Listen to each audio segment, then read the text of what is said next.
He walked into his room, exhausted from a $1 million deal. But what he saw next, his fiancée asleep with their twins, led to a secret that shattered everything he believed about his family, his past, and himself. What was she hiding? And who was the man she whispered about in her sleep? Stay with me, because this story will break your heart, heal it, and change the way you see love, loyalty, and true success. Before we begin this powerful story, make sure to subscribe and tap the bell icon so you never miss our life-changing content. Like and share the channel to support our growing community.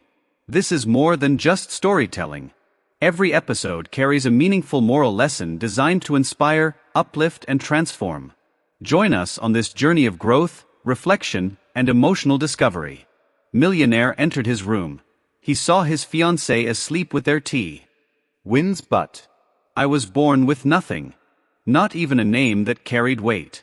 Just a mother who scrubbed floors. And a drunk father who swung fists when the liquor ran dry. I used to stare at the ceiling at night, tracing cracks like constellations, whispering to myself, one day, I will own a ceiling so clean it reflects my dreams. But dreams do not feed the belly. And hunger teaches a cruel kind of wisdom. At 16, I ran away. No map.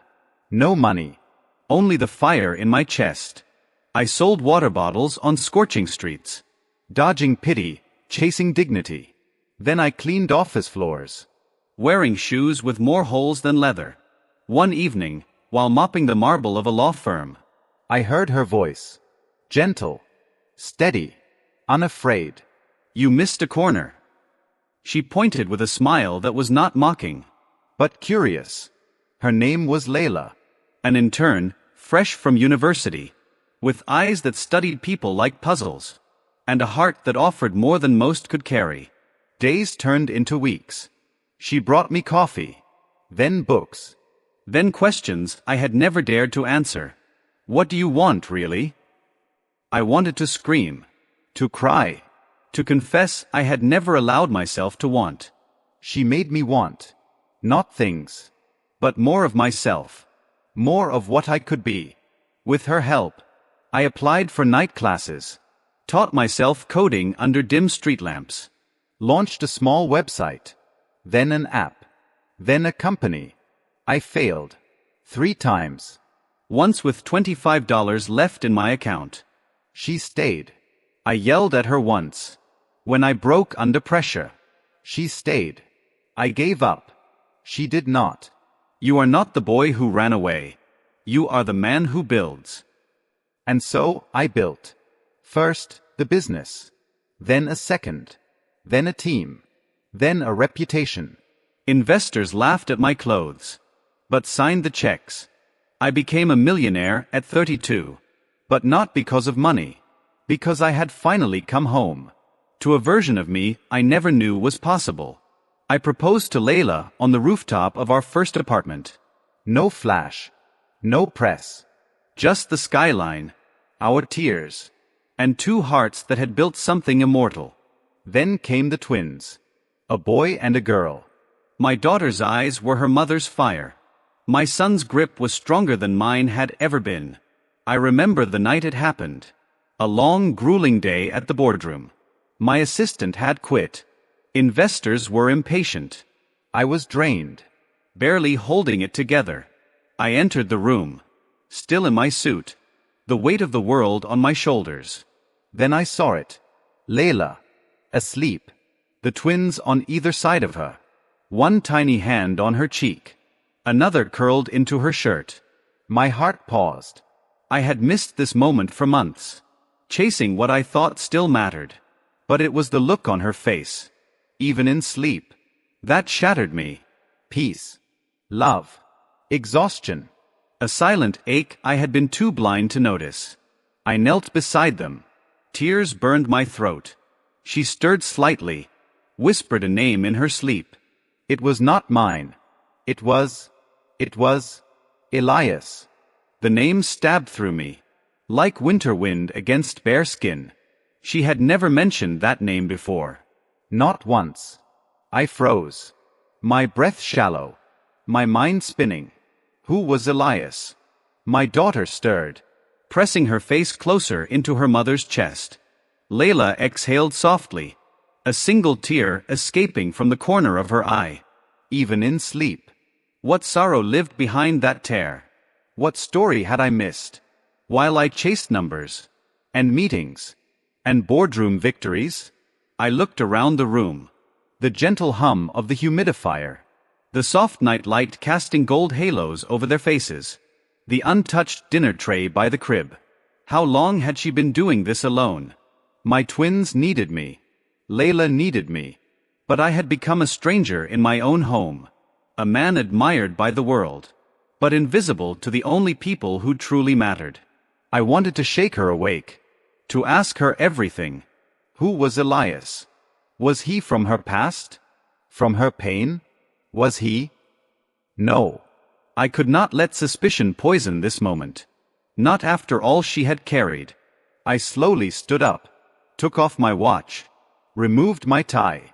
I laid on the floor beside the bed, the carpet cool against my cheek. I closed my eyes, listening to their breaths. Steady, innocent, full of life. I remembered the day we found out we were having twins. Layla had laughed and cried at the same time. I had panicked, and she had taken my hand and said, "Double the chaos. Double the love." She was right. She had always been right. But somewhere between stock valuations and global clients, I had forgotten what real wealth looked like. And then, her voice, soft and barely above a whisper. "I knew you were standing there," she said. I opened my eyes. She had not moved. Eyes still closed. Still holding our children like her heart would stop if she let go. "I was afraid," she said. "Afraid you would not come back. Afraid you were drifting too far to hear me anymore." I sat up slowly, kneeling beside her again. Her eyes opened. Red tired, but shining with that same fire I first saw. Years ago, beside that mop bucket. "I never left," I said. "But maybe." I stopped arriving. She looked at me, really looked at me, and then whispered, "Elias was my brother. He died the week before I met you. I never told you because you already carried so much pain. But when I am exhausted, my soul remembers him. He was the only man who protected me. Before you." I felt my chest crack open, guilt and grief pouring out in waves. "I want to know everything," I said. "About Elias. About your pain. About what I missed. I do not care about meetings tomorrow. I care about this. About us." She nodded, tears spilling freely now. And for the first time in years. We were not CEO and fiancé. Not millionaire and mother. Just two broken people. Still choosing to build. Even from the rubble. I kissed her forehead. Then the cheeks of both my children. My son curled his fingers around mine. As if to say, "Stay." And I would. But just as peace settled over the room, Layla whispered something else. "There is something I need to tell you. About Elias. And about the promise I made to him before he died. There is something I need to tell you. About Elias. And about the promise I made to him before he died." Her voice was steady, but her fingers trembled as she adjusted the blanket over our son. I could feel it. The weight of something long buried, now rising between us like a tide. I waited, not daring to speak, not daring to breathe too loud. She sat up slowly, cradling our daughter, as if the truth would somehow make her lighter, or heavier. "Elias," she said, "was more than a brother. He raised me when our parents gave up. He gave up college, worked double shifts, so I could stay in school." Her voice broke, but she swallowed the pain like she had practiced it for years. When he got sick, he hid it. He said he did not want to be a burden. I reached for her hand, but she pulled it away gently. "I was the one who found him that night," she whispered. "In his old jacket, lying on that broken couch in the shelter. He had written something on a napkin, a promise he made me swear to keep." She turned and finally met my eyes. "He asked me to never let my future family forget him. To name my firstborn after him. To tell them, when the time was right, that they were loved long before they were born. I felt a lump rise in my throat. My eyes dropped to our son. His middle name. Layla had chosen it. I had never questioned it. Elias. She saw the realization settle in. I wanted to tell you, she said. But then life happened. And then success happened. And you were always elsewhere. Silence hung in the air. Heavy, sacred. I failed him, she added. No, I said. My voice rough. You kept his name alive. Through love. Through motherhood. Through everything we built. She exhaled shakily, leaning her head against my shoulder. I held her. Not like a man who had conquered the world, but like a man finally learning where his true kingdom lay. And then, as the wind stirred the curtains gently, she whispered again, "There is something else." I turned to her. She hesitated. Her next words were quieter than breath. Elias was not just my brother. She closed her eyes. He was your brother too. The world fell silent. I stared at her, certain I had misheard. My mind refused to form sense out of her words. My brother? I asked, my voice barely above a whisper. Layla's eyes filled with tears. But she nodded slowly, the truth trembling in her lips like a fragile confession that had waited too long. Yes, she said softly. Elias was your half-brother. The room spun. My pulse thundered in my ears. The air felt heavy, thick with memory and disbelief. I stumbled back a step, looking at her as if I were seeing her for the first time. How? The word caught in my throat. How is that possible? Layla reached for my hand, but I pulled away, not out of anger, but because my body was shaking with too many emotions at once. She wiped her tears and began. Your father, she said quietly. Before he left your mother, he had another family. My mother. Her voice broke. She was a maid in the same building where your family lived. He promised her a new life, a future. But he walked away. Left her pregnant with Elias and me. The memories of my childhood. The beatings. The shouting. My mother crying at night. Suddenly felt sharper. Now, the pieces began to connect. My father, I whispered. He ruined 2 lives. 2 families. Layla's tears fell freely now. I did not know when we met, she said. Not until after Elias died. I found a letter he wrote to your mother. The same handwriting from the napkin. It said, "Tell him when he is strong enough to forgive." Forgive. The word cut deeper than any wound. I sank to my knees, feeling the floor cold beneath me. All this time, my brother had lived in the same city, fought the same hunger, carried the same scars, and I had never known. Layla knelt beside me. I wanted to tell you, she said, but I was afraid you would see me differently, that you would walk away. I looked at her, the woman who had held me up when I had nothing, who had stood beside me when the world turned its back. You are the only reason I ever became the man I am, I said quietly. Your bloodline does not change that. If anything, it explains why your heart feels like home. Her tears turned into silent sobs. I pulled her close. Our children stirring softly in their sleep beside us. I should have known, I murmured. Life does not bring people together by accident. But beneath the comfort, a question still echoed like a storm waiting on the horizon. If my father's sins had bound our fates together, what else had he hidden? Layla tightened her arms around me and whispered, "There is one more thing you must know. Elias left something behind. For you." I lifted my head, heart pounding again. She reached for a small wooden box under the crib. The same box I had seen countless times but never opened. Inside was a sealed envelope. Old. Faded. My name written on it in trembling handwriting. I took it in my shaking hands, feeling the pulse of the past beneath my fingertips. Layla's eyes met mine. Elias said, she whispered, "When the time comes, this will change everything." I broke the seal and froze when I saw what was inside. My hands trembled as I unfolded the letter. The ink had faded, but the handwriting, it was unmistakable. Elias. Each line carved itself into my memory as I read. If you are holding this, it means the truth has finally reached you. I did not tell you while I was alive, because you were not ready, and I was not brave enough. My throat closed. Layla watched me silently, her eyes searching mine for strength. We shared a father, but not a childhood. While you endured fists and silence, I endured absence and shame.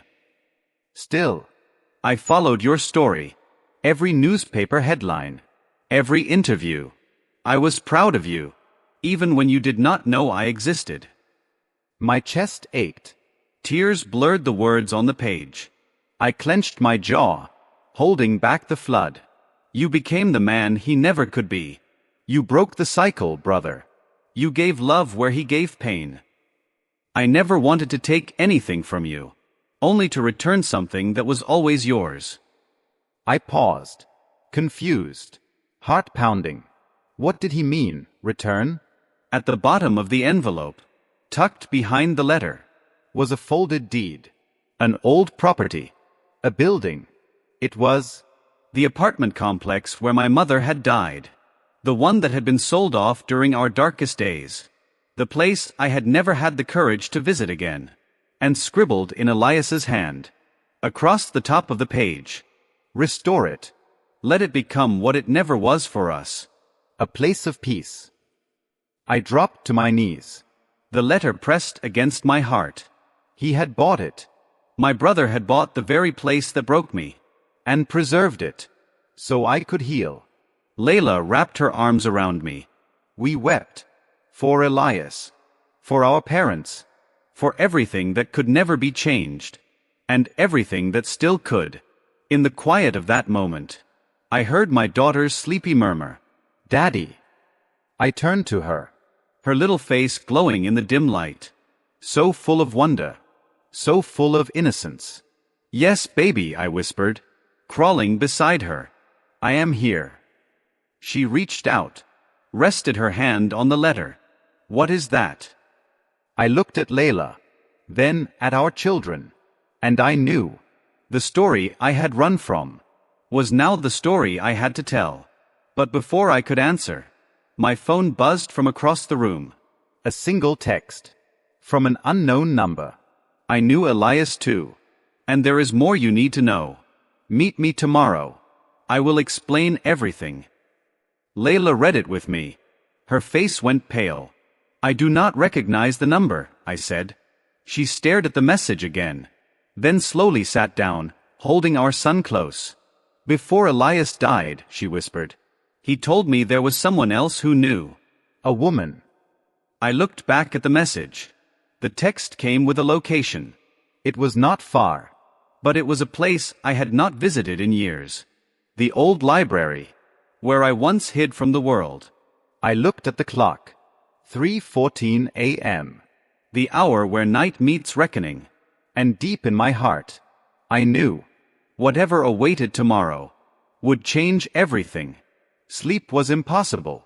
My body lay beside Layla and the twins. But my mind raced through the shadows of a past I thought I had buried. I stared at the ceiling. Same ceiling I once wished for. Smooth, white, flawless. But now, it felt cold. Like a mirror reflecting the parts of me I had never dared to face. The message repeated in my head. Like a slow drumbeat. I knew Elias too. Meet me tomorrow. I rose quietly, careful not to wake them. My daughter stirred but sighed back into sleep. I kissed her forehead. Then my son's. Then Layla's hand, still curled protectively over them. In the kitchen, I gripped the edge of the counter. Questions churned in my chest. Who sent that message? How much more did I not know? And why now? I opened Elias's letter again. Studied every crease, every faded stroke of ink. The signature at the end was different. Under your brother, Elias. Was something else. A small symbol. A circle broken at the top, almost like a keyhole. I had seen it before. On the door of a locked office. At the back of the old library. A room no one was allowed in. I remembered it now. Because when I was 16, hungry and cold, I had once slept in that very hallway. And a woman had stepped over me, dropped a blanket, and whispered, "Your story is not over yet." Could it be her? Had Elias been part of something I never even knew existed? That symbol. The secrecy. The letter, the timing. I pressed my palm to my chest, trying to still the storm inside. This was not just about family. It was not just about forgiveness. There was something larger here. Something Elias had been trying to protect me from. Or prepare me for. And whoever was waiting at that library knew what it was. At sunrise, I stood in the driveway. The sky painted in soft amber. Layla stepped out behind me, wrapping a shawl around her shoulders. "You are going," she said. It was not a question. I nodded. She held my gaze. Firm. Unshaken. "Whatever you find," she said, "come back. Not for me. For them." She looked toward the window, where two tiny faces peeked out, still half asleep, still wrapped in innocence. "I will," I promised. Then added, "I need to know who I am. All of it. Even the parts that hurt." She stepped forward, placing something in my hand. The wooden box. "I think, whatever it is, you should take this with you."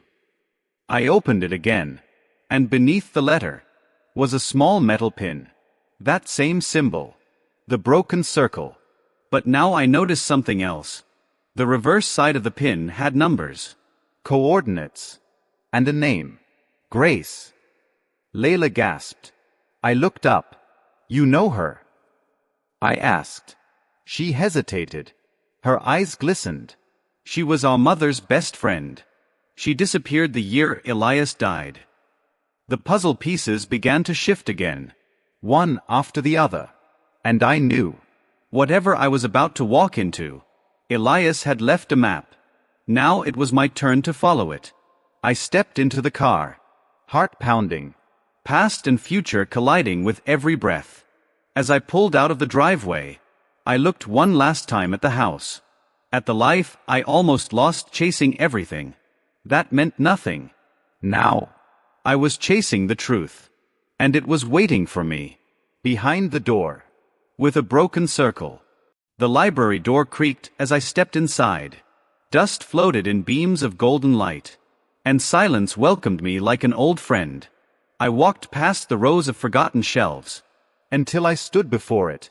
The locked room with the symbol. The broken circle. The keyhole of my past. The pin Layla had given me fit perfectly. The door clicked. And opened. Inside was warmth. Books. Photographs. Letters. And in the center, a woman in her 70s. Her eyes lit with something ancient. And kind. "You came," she said softly. "I was not sure you would." "Your Grace," I said. "Elias mentioned you." She nodded, tears already forming. "I held him when he took his last breath." She said, "He asked me to protect the parts of him that you would one day need." She handed me a file. Inside were records of my father's sins, but also Elias's sacrifices. He had been quietly donating to shelters, funding education for kids like us, building the very foundation I had once believed I created alone. He had been my shadow guardian. Every step of my rise. He was there, just beyond the spotlight. And he left it all. Not to burden me with guilt, but to remind me that healing does not come from forgetting. It comes from remembering and choosing better. Grace placed a hand over mine. "You have his heart," she said. "But now you must choose how to use it." I left that library, a man forever changed. Not because of the wealth I had, but because of the love I had found, the pain I had faced, and the legacy I now carried. That week, I repurchased the apartment complex. Elias's final gift. I turned it into a sanctuary for mothers and children. A place of healing. A place of stories reborn. I named it the House of Grace. Layla stood beside me during the ribbon cutting. Our twins holding our hands. Their eyes filled with questions that would one day have answers. And as the first family walked through those doors, I felt peace. The kind that does not roar, but whispers. Moral lesson. The past does not define you. But if you run from it, you may lose the very pieces of yourself that carry the wisdom, the strength, and the power to build something beautiful. Sometimes, success is not about what you earn. It is about who you become, while carrying the weight of what you once survived. And love, true love, is not about perfection. It is about standing beside each other in the storm, with eyes full of truth and hearts full of grace. Thank you for listening to this heartfelt story. If it moved you, share it, comment below, and let someone know you are never alone.